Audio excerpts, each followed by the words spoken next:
wait, hold on. I don't know who these people are. You have Emory Earls playing Burn, and you have Paul Nguyen playing Titanshift. There we go.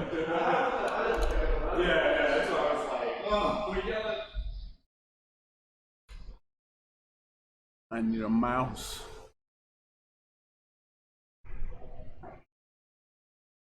All right. Okay. So. All right. So we have Paul. I have to find my.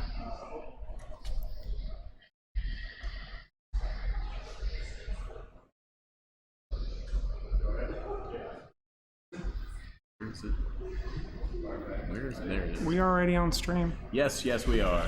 Welcome everyone to the Out of the Box Gaming Summer Cup. We are in the beginnings of round 1 for our Modern 1K. We have some slight technical difficulties. Please bear with us. We have Emory Earls playing Titanshift and Paul Nguyen playing Burn. This is a personal favorite match for me. I've always been a Burn player, fast, aggressive, beat them fast, beat them quick, go to the next guy. It's one of my favorite ways to play.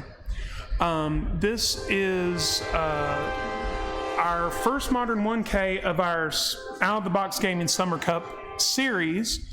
We're going to be here all summer long, playing Pioneer, Modern, Standard, any of our favorite constructed formats. Here at Out of the Box Gaming, we also play Commander, Flesh and Blood, any type of interest you have, any type of board game, any type of card game, models, any type of fun that you love to have, it can be had here at Out of the Box. We are located at 36 West Main Street, Thomasville, North Carolina. So right off the bat, we have Paul with the Ramanop Ruins. Let's see. We are going to, okay, here's my favorite setup. We already have some aggression from Paul. Feels pretty good. Again, please bear with us, everyone. We have some slight difficulties. Here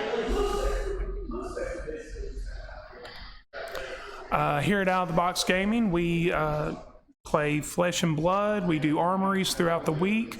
As far as Magic the Gathering, though, which is the main focus of today's event, we have modern gameplay on Mondays, drafting and Pauper on Thursdays.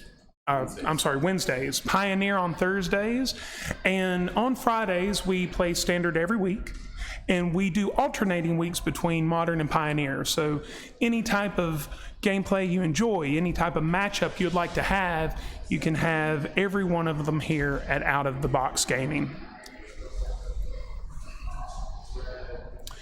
So unfortunately, it looks like Emory is sort of stuck in a bind with just one land hand. All right, so so there is Inspiring Vantage. So he's already at 2 lands, but it feels like he is way on the backspin right now. That's not an Inspiring Vantage, that's a Stomping Grounds. Oh. Hey, because that's a Sakura Tri-Builder. Okay. Yeah. All right. So I don't have my glasses, so that is a poor call on my part.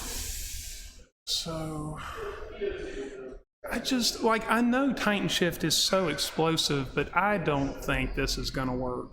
I think it's too late. Burn can be such an aggressive matchup.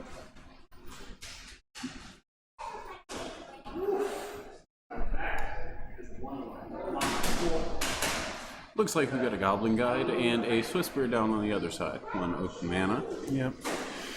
So, and with mana still open on Paul's side, there's a very great chance he's got direct damage. Almost definitely. Which will lead into Swiss Spear getting very big very fast. So Emory has to pull some kind of stop at this point. I mean, the upside is Secure Tribe is a free block. So let's see, Goblin Guide revealed something. We can't tell what it is because of the enemy of all Magic players, Glare. Yep.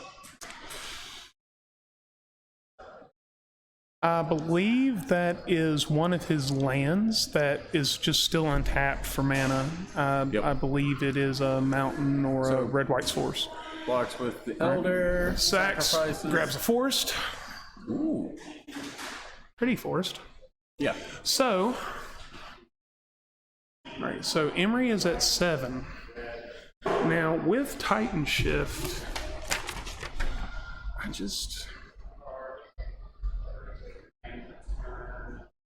I mean, if he wasn't tapped out, I feel like he needs to. I know he's trying to go for the kill, but I feel like too he needs to try to get rid of one of those threats on the table, because Goblin Guide and Monastery Swiss Spear. I mean, all right, we're just going to game 2, ladies and gentlemen. That is the disadvantage of going against burn matchups, because if they don't falter and they don't miss a beat, they go in 4 beats.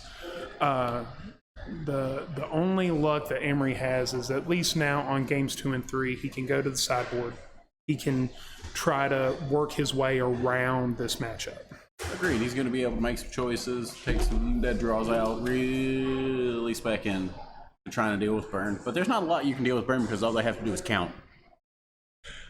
You know, as a burn player, I will say I think there's a little more nuance to that. There's a little more nuance. It's, you know, oh, I know how a calculator works. I got this. Yeah. No, it's a little more nuanced than that. But I would say that You have to know when to count. You have to know when to count. Yes. You know, every burn player, you know, as long as we've gotten past maybe the 4th or 5th episode of Sesame Street, we're good to go. Oh yeah, we're most good to definitely. go.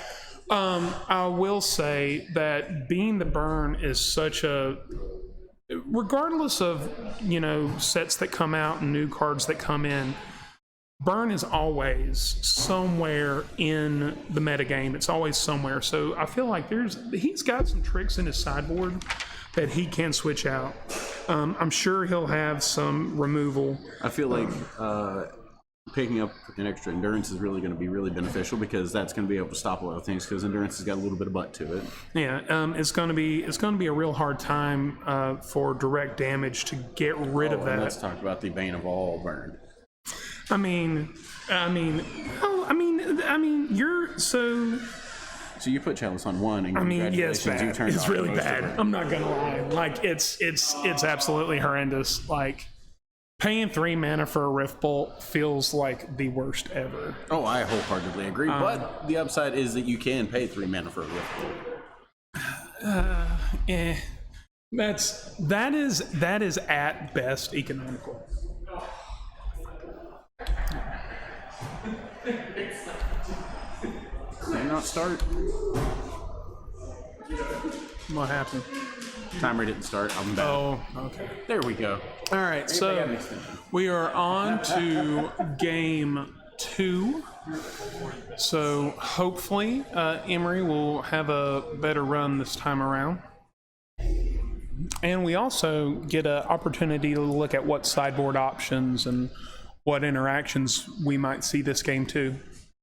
For those of my friends who are listening today, they don't do a lot of Magic. If you're part of the stream today, thank you so much for joining us at the Out of the Box 1K. Burn is a very straightforward deck. It plays very small aggressive creatures and a lot of direct damage to just get in there and get the opponent. Titanshift, however, is a little different kind of a machine. It slowly plays creatures and spells to gain more mana than they should each turn to play bigger and bigger things. Yeah, you're really accruing that incremental value to save up and just dump an absolute truck's worth of action in one turn. Like you dropped the prime time, Yep. I'm assuming there's a Valakut thing going Yep. on, bringing in some extra lands, doing some damage. So there is a card, Primeval Titan. It comes into play, and when it comes into play or attacks, you get to draw more and more lands out of your deck and put them into play. And with Titanshift is a spell that's played where you pitch a number of lands out you sacrifice them to go get more. And there is a combo inside the deck where once you have 6 or more lands, there's a card that we have called Valakut, the Molten Pinnacle, and it just starts straight up dealing damage to your opponent. It's a very combo centric deck. It sort of plays its own game and it does its own thing until it just goes off.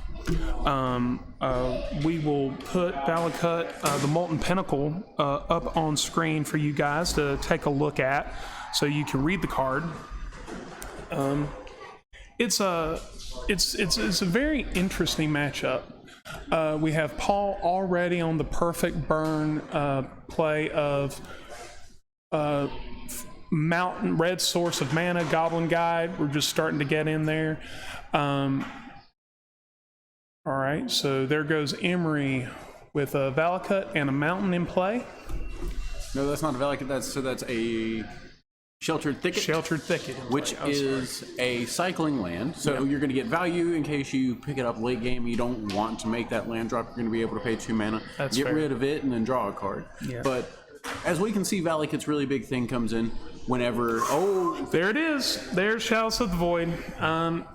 Zach, you called it. You called it. Definitely. It's Thomas, that one's for you, buddy. Ouch. So with Chalice of the Void, Emory has played Chalice of the Void for 1 counter, which means that any card in Paul's deck with a converted mana value of 1, you can play it, and it's immediately countered.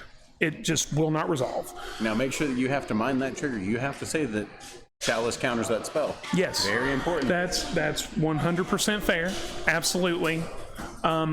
Although everyone knows what it does. Fire at play like this and at competitive level REL, fine. But if somebody tries to get around that, oh, most definitely. That's dirty. No. All right, so we're going to see a Blazing Vortex. Yep. So that's Rolling Vortex.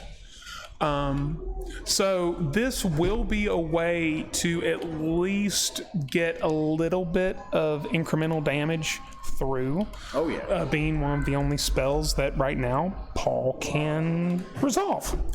So with Rolling Vortex in play, it is an enchantment. At the beginning of each player's upkeep, it deals a damage.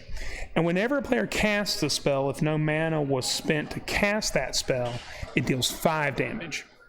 Now, there is also the other part of this enchantment, which people forget. For 1 red, life cannot be gained. Well, your opponent specifically. Yeah, the opponents cannot specifically gain life. So if there's any life gain strategy that is inside the deck, it completely negates everything. Yep. So we're going to see Roiling Vortex put a little bit of pressure. And it looks like our opponent is reading Chalice of the Void to make sure it does what he thinks it does. We see a Sakura Tribe Scout out on the battlefield, or Sakura Tribe Elder. What he's going to be able to do is he's going to be able to block without any peril because he's going to be able to get stuck in front of that Goblin Guide and then sacrifice to fetch out another land. So we're going to see a crack on the Arid Mesa. Well, so first of all, the Chalice on 1 is rough. It's rough. It's rough. Now, the other aspect of this is while Emory does have Paul locked out, unfortunately, there's been enough damage gained by Paul to possibly stop about with a vortex, because eventually, like every turn, he's losing turn life. clock. Yes, I mean, we're looking at a 14-turn clock if nothing else happens. Turns, there's a problem. Yeah, well, if you can't play things, then there you are. But, so let's see. So, Emory's waiting. So, Paul's looking around, seeing his options. He goes in for an attack with the Goblin Guide. He has a declare trigger, revealing a Valakut the Molten Pinnacle, going into his hand. So he will block Goblin Guide with Sakura Tribelder, sacking it to go fetch another land. Let's see what he reveals. So Emory had to re-verify what he was looking for. He grabs another mountain. We're shuffling.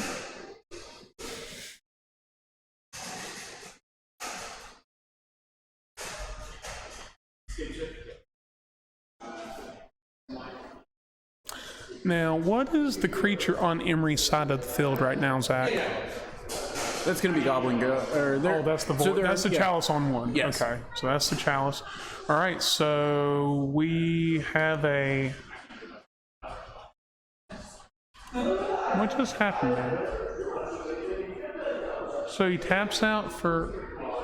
Skewer the critic? Yep. Or is that light at the stage?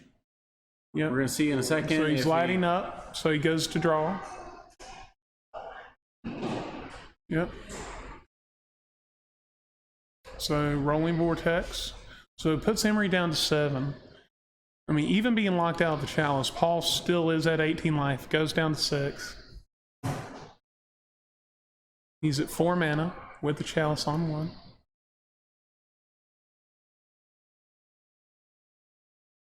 So I think he's running some numbers in his head.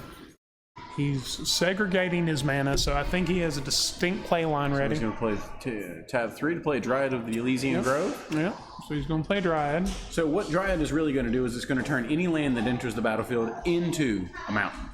And that's going to be incredibly important for his Valakut plan in the near future. Yep. Because with Valakut out now, he'll just start committing triggers. Yep. So he is at 6 mana. So he's going to deal direct damage to the Goblin Guide, killing it.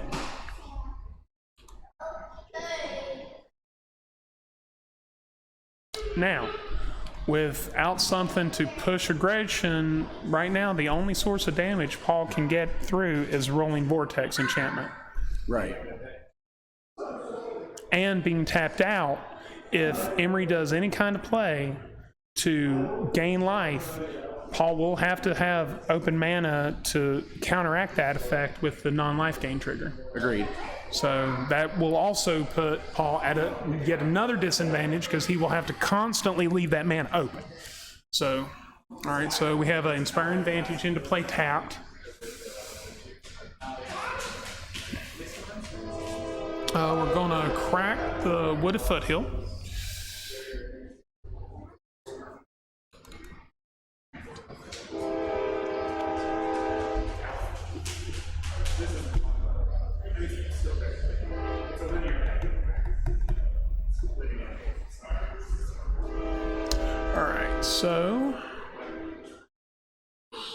So there is that's a token coming into play.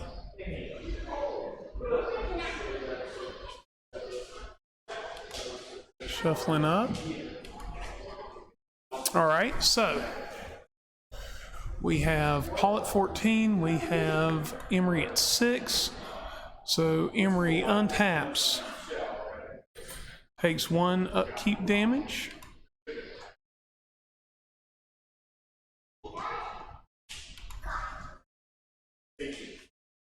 Wrong one. No, there you go.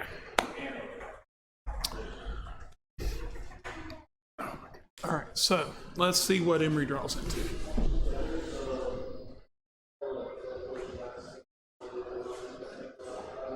I think he's playing his options out. Being at 4, he has to figure out a way to gain some pressure to Paul.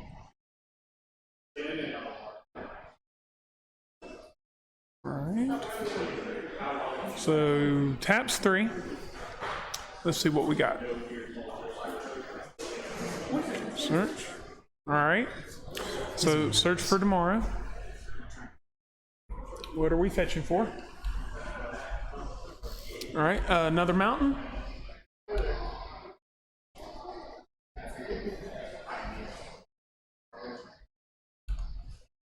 So dealing direct damage to Paul. Shuffles up.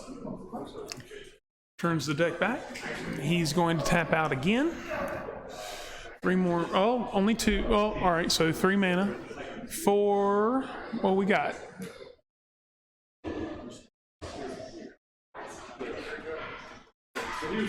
All right. So he's going to go for Wish.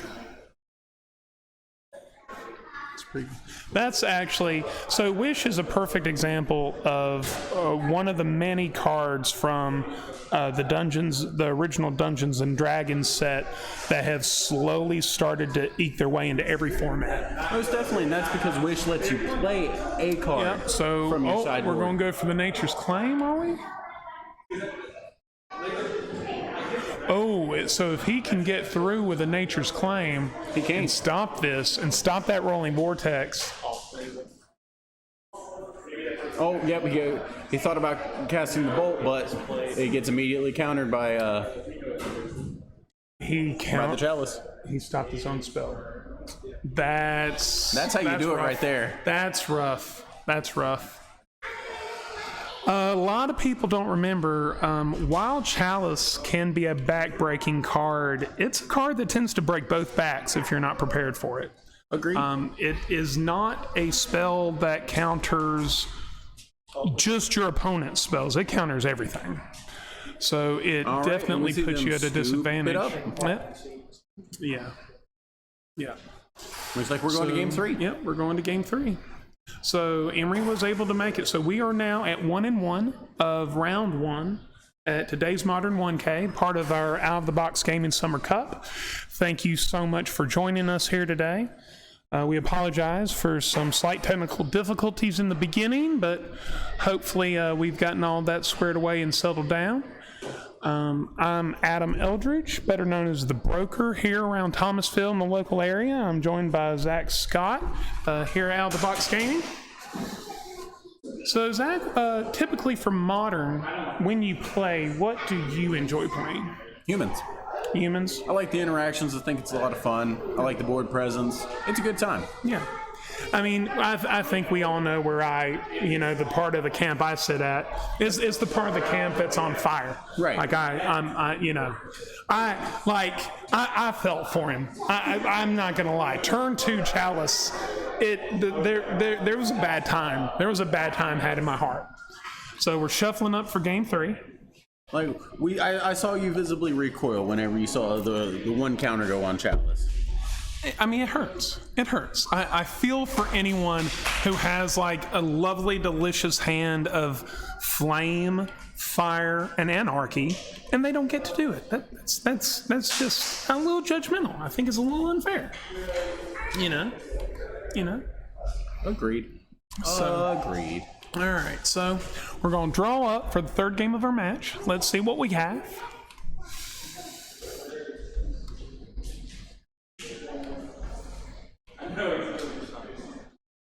In case folks were wondering what we were talking about.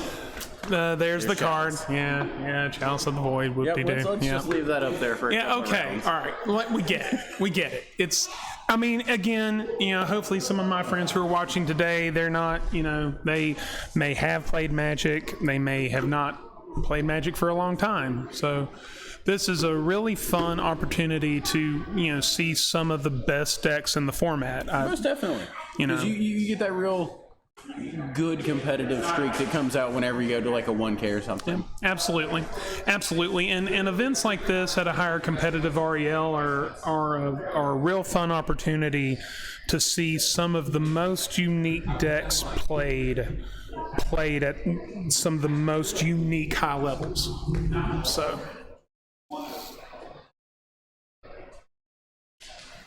although I do have to say, I feel that burn and fast, aggressive decks, they do have an advantage in things like this. Because you find with the ability to ramp, Titanshift can gain a lot of incremental advantage turn by turn by turn. But like if they lose a step, Almost so definitely. the first game, Emory just missed, just like he just was like short a step. He was always a step behind, and aggressive decks like Burn take advantage of that every time. Oh yeah. So the good thing about Burn is you have a fairly good chance of getting game one, and then you only have to win one more out of the last two. Yeah, absolutely. So Emory's debating his hand. Hard about keeping that hand. Yeah, he's debating. Looks cool as a cucumber. Yeah. Until we see turn two that Chalice. looks like 2 prime times. Yeah, that feels pretty good. Although, like, so all right, so Emory's keeping. He's going. All right, so Inspiring Advantage. So we got Goblin Guide. Into a guide. So swinging, reveal the declare top. trigger. It is not a land. It is not a land, so that will go back on the top of the deck. Unfortunately, due to glare, we can't see the card that is being revealed. Great. Good professional courtesy there, leaving the card exposed. Yeah, and it's also, I think, it's also making him wait to see what. Yeah, so he draws it. So Probably going to see a little tap land come in because he knows that turn 1 action is not the most important here. yeah, it's not gonna matter. We would assume at least. we're probably gonna see. Oh, all right, going so with the fetch. Going with the Fetching it out fetch. already. All right. All right, so fetching going down to 17.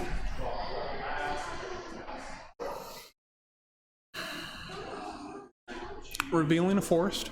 All right. Ah, yes, basic forest. Probably going to suspend one of those search for tomorrows that's in hand. Yep. I would assume. Yeah. Well, and also now, this is the third game. This is going to be the deciding factor. Emory does have to try to conserve And there everything. it is. Yep, there you go. Chalice on 1. All right. No, that's a suspend. Oh, that's a suspended search, right? Yes. Search for tomorrow is suspended. I'm sorry. So that's a He's that's a afraid of the flashback. That's like a Chalice flashback, man.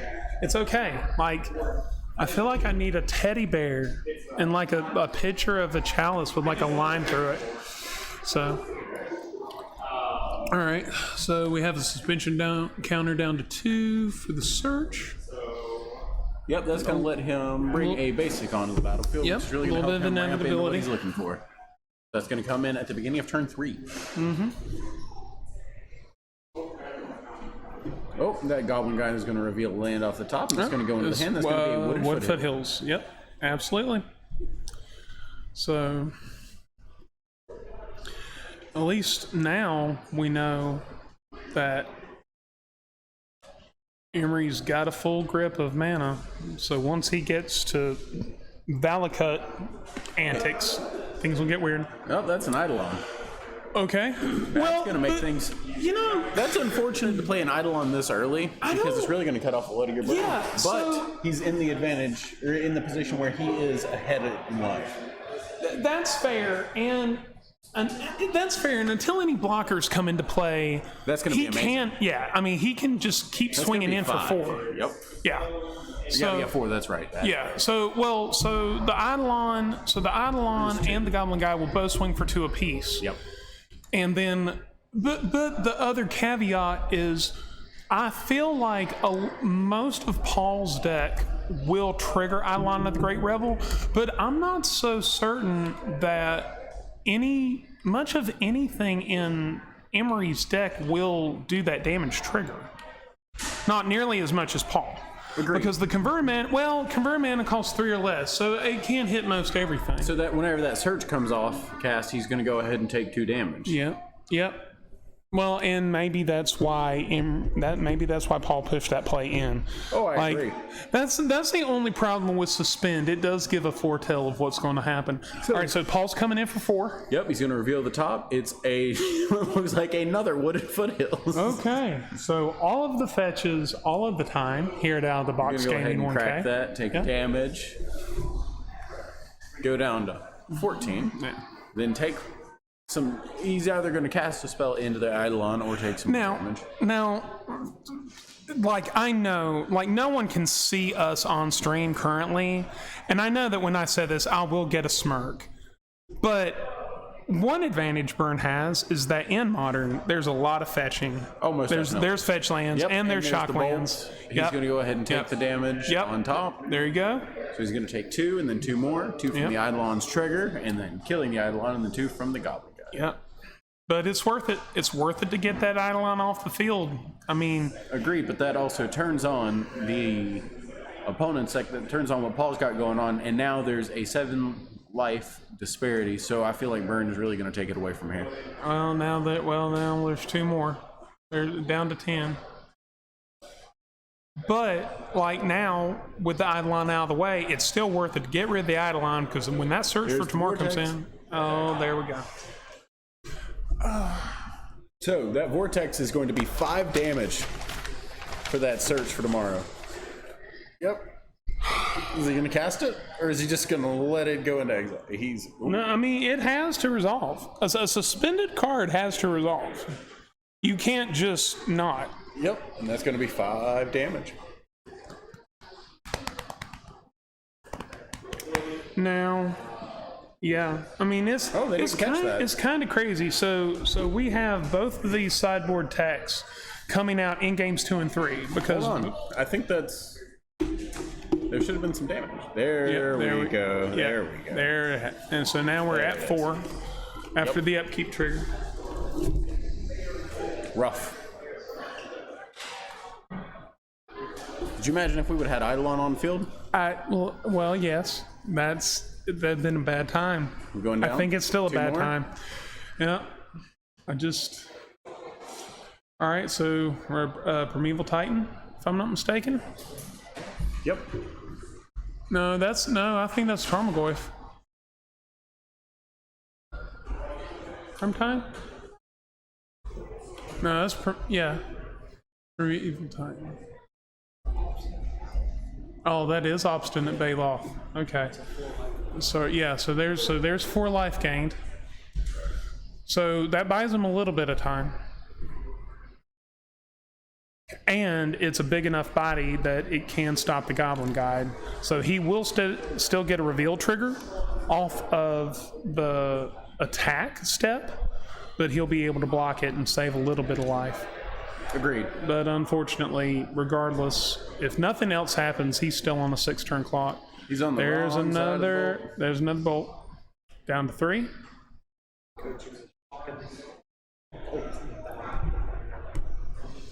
And taps down the Inspiring Vantage. And there's another bolt. That's it. That is out. That is game 1. That's Emory down to burn. Yep. So that is the end of our first seeded match for round 1 in today's Modern 1K. Today at our Summer Cup. Stay tuned for a moment. We will try to get a hold of Paul and Emory, and maybe they'll come over have a chat with us over their decks, over Modern. Let's see what we can do. We will be right back.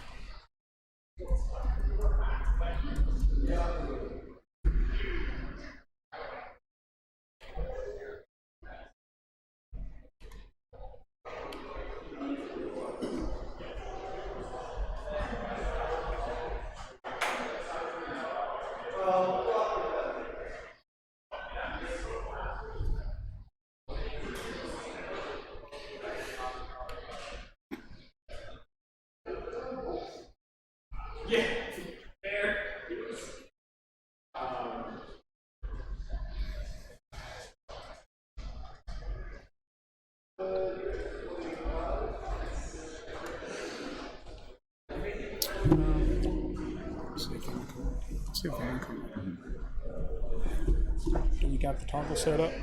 I don't even know. We'll just do it old school.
Aha! Come on, sit down. Come on in, the water's fine. Right.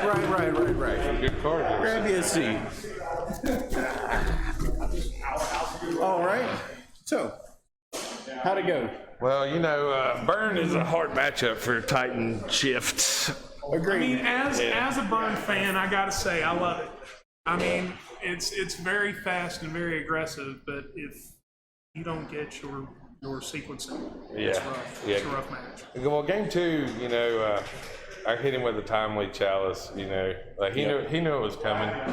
You know, off of the Goblin God trigger, and it seemed to put into work because he had a lot of cards in hand. Oh yeah. You know, so it bought me some time, which is what Titanshift needs to do anything. You know. I think it was crazy that both players' sideboard techs ended up coming in. Yeah. Because Paul's rolling vortexes came in, both your chalices came in, and I mean we were on the stream as soon as you play chalice. We were like, well, that's it. Hurt my heart. So I was like, okay, so let's see what happens. And then, so immediately after that, here comes Paul rolling vortex. I'm like, okay, all right. Yeah. Okay. Yep. So Well, the thing is, we saw the play Eidolon chicken. come down game 3. We were like, oh no. We're going to see 2 damage come off of that search. And then the Eidolon went away. We were like, all right, that's good. You know, we're going to go ahead and take that 2 up front. And then we saw the Vortex hit and we were like, oh no.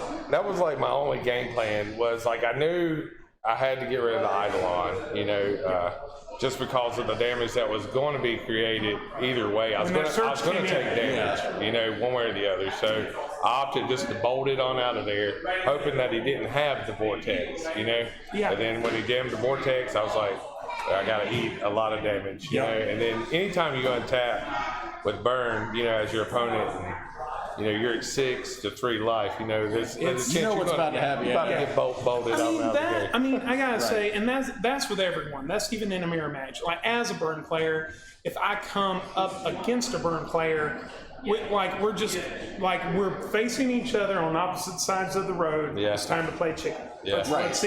Let's see who comes close. Let's see who turns first. Yeah. Right. So, so we have seen up here that Burn has tended to be a pretty reasonable part of the metagame. Well, since Modern has been a thing, you know, Burn has been like always a sleeper. always been somewhere in the Sometimes middle. it's been on top, you know, but you know, there's always somebody at one of these tournaments jamming some Burn, so you have to kind of expect the Burn matchup. You know, Not gonna lie.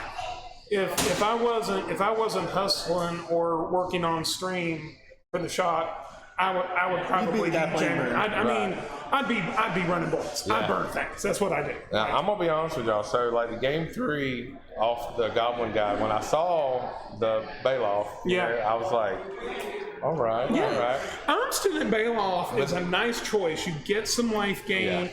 You get some defense. Yeah. You get Yeah. defense from some creatures. Yeah. But the other thing that I haven't had a chance to play in a very long time. One of the other things that I did not notice about Rolling Vortex, there is a skull crack effect where it can prevent life. He could have done that. And it's also very funny because Burn is traditionally so fast that you operate on so little mana. You operate on so little ammunition. To leave that one open, that can be painful. Like if he's at 3 mana, he can't get a Rolling Vortex out because if you start dropping anything, you know, let's say you had cards like Courser of Crewfix or any life gain synergy. You immediately put someone at like the back foot on that fight. But Especially because Burn's #1 game is to start counting to 20 as fast as possible. You start making them back up with 1 life or 2 life, it really you know, obviously you always want to keep a little calculator in there with your Burn deck for just such an occasion. And I wasn't really playing, you know, Titanshift don't really play any creatures that wants to trick a Burn player into throwing shit at your stuff at your creatures. You know what I'm saying? And 2 now the unique thing with Magic the Gathering overall is you used to have decks that would just stay in the meta for months, years, and they would never change. They would never change. You might occasionally have one card that might affect one deck in a sideboard, maybe a one-up. But now, you have cards all over the place. Yeah. You have cards that are like pushing staples out. You have cards being sideboard staples now.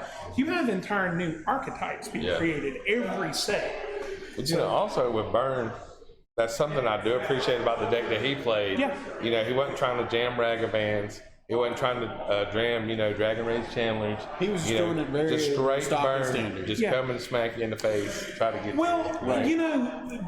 burn strategies, they typically either what tend to be Boros Burn, which is what Paul playing, which is a staple. Yeah. Because you also have access to Boros Charm, Lightning Helix, Deflecting Palm. Deflecting Sideboard, Palm. Deflecting Yeah, Palm. Deflecting Palm's amazing. A lot of them are playing Sanctifier Evec in the Yes. sideboard, for Sanctifier Invec is basically completely outclassed Ariok Champion. And when you have a card like Ariok Champion that's $40, or you can just go get a Sanctifier on Vec that's $1. It's true. Well, there you go. Definitely. There's a tank of gas for maybe 2 days. Wow. And, so, it's one of those things, but I think traditionally, if you were to see monkeys today, they would be in things that are, I want to say, even faster than Burn. Yeah, like Murktide. Murktide. Murktide is a perfect example. Mono Red Prowess or Mono Red Blitz, where it just pushes just constant damage. Because I would consider Murktide a lower deck than Burn. Yeah. Because you're playing things like a Murktide so fast, but there's such a large body. It's very similar to Titanshift, where you're getting out these weird creatures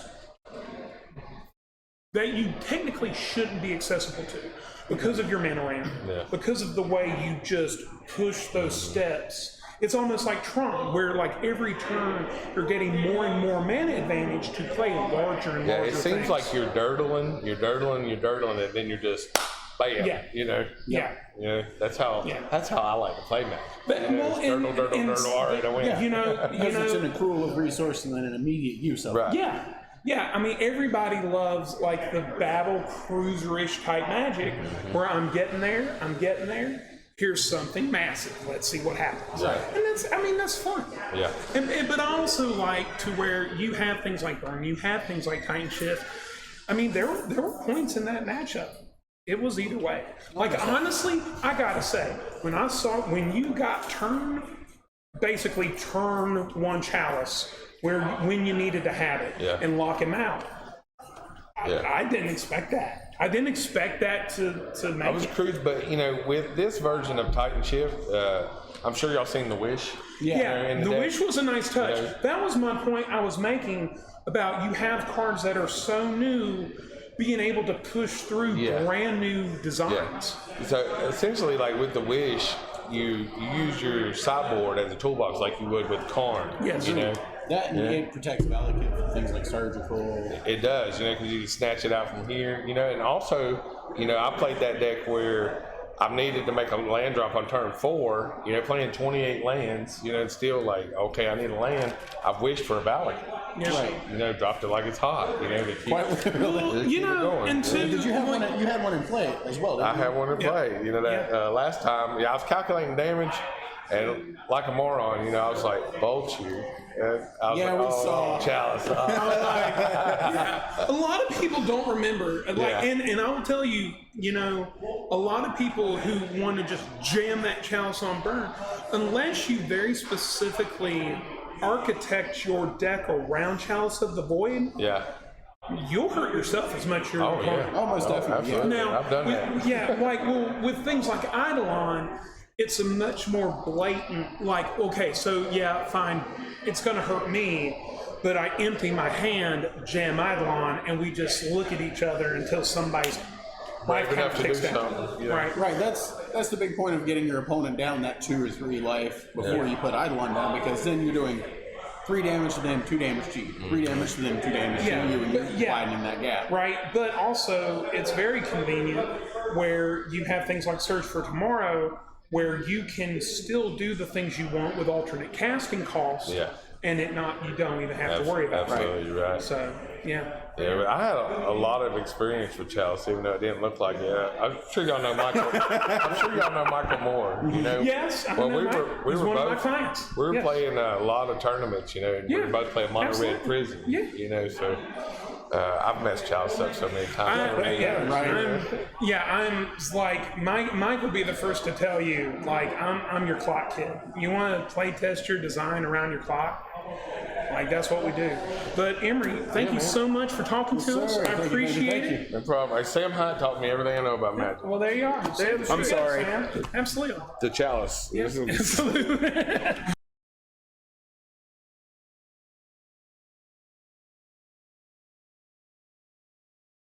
Very shortly, we will be up for round 2 for our Modern 1K at the Out of the Box Gaming Summer Cup series. Out of the Box Gaming, where you can get whatever gaming experience you would like to have. Models, painting, D&D, Commander, card games, board games. From Yu-Gi-Oh, Weiss Schwartz, Force of Will, we've got it all, folks.